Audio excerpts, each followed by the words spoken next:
ఫలితాన్ని కోరి పనులు చేయొద్దు అని చెప్తూ, అలాంటి పని మహా నికృష్టమైనది అని చెప్తున్నారు భగవానుడు. ఎలాంటి బుద్ధితో పని చేయాలంటే అది సుఖ దుఃఖాలతోటి కానీ పాపపుణ్యాలతోటి కానీ సంబంధం లేకుండా బుద్ధిని జ్ఞానంతో ఆలోచించి పనిని చేయాలి, ఫలితాన్ని ఆశించవద్దు అని చెప్తున్నారు. అలాగే 51వ శ్లోకంలో కూడా ఈ సమత్వ బుద్ధి గురించి వాటి ఫలితాన్ని గురించి బోధిస్తున్నారు. 50వ శ్లోకం. బుద్ధియుక్తో జహాతిహ ఉభే సుకృత దుష్కృతే తస్మాద్యోగాయ యుజ్యస్వ యోగ కర్మసు కౌశలం. సమత్వ బుద్ధి గలవాడు పుణ్య పాపముల రెండింటినీ ఈ జన్మ ఎందే తొలగించుకొనుచున్నాడు. కావున అట్టి సమత్వ బుద్ధియుక్తమగు నిష్కామ కర్మయోగము కొరకు యత్నింపుము. కర్మల ఎందలి నేర్పరితనమే యోగమనబడును. యోగం అంటే కలయిక అని నేర్చుకున్నాం కదా. ఎవరైతే బుద్ధితో సమత్వ భావనతో పనిచేస్తారో వాళ్ళు యోగం నందు ఉన్నారు అని చెప్పి భగవానుడు ముందు శ్లోకాల్లో చెప్పి ఉన్నారు. అలాగే ఇక్కడ కూడా ఎవరైతే నిష్కామ బుద్ధితో సమత్వ బుద్ధితో పనిచేస్తారో వాళ్ళకి పుణ్యం కానీ పాపం కానీ ఏమీ అంటదు అని చెప్పి చెప్తున్నారు. అలాంటి నిష్కామ కర్మను చేసినప్పుడు వాళ్ళకి మోక్షం అనేది ప్రాప్తిస్తుంది.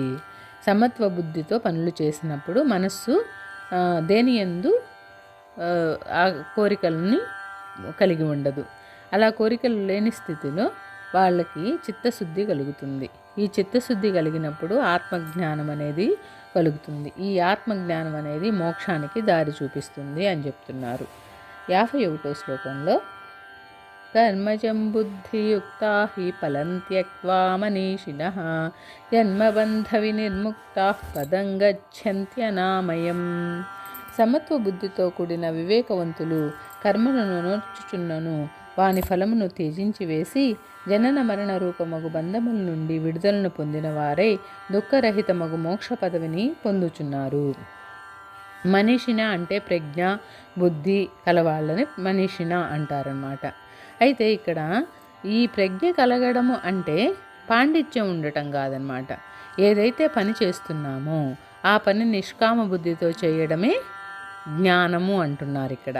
అలాగే పదం గచ్చంత్యనామయం అంటే ప్రపంచంలో చాలా చాలా గొప్ప పదవులు ఉన్నాయి, కానీ వాటన్నింటిలో కూడా ఈ జన్మ బంధాలలో చిక్కుకుని సంసార సాగరంలో పడి కొట్టుకుని పుట్టుక చావు అనే దుఃఖాలకి ఉంటుంది.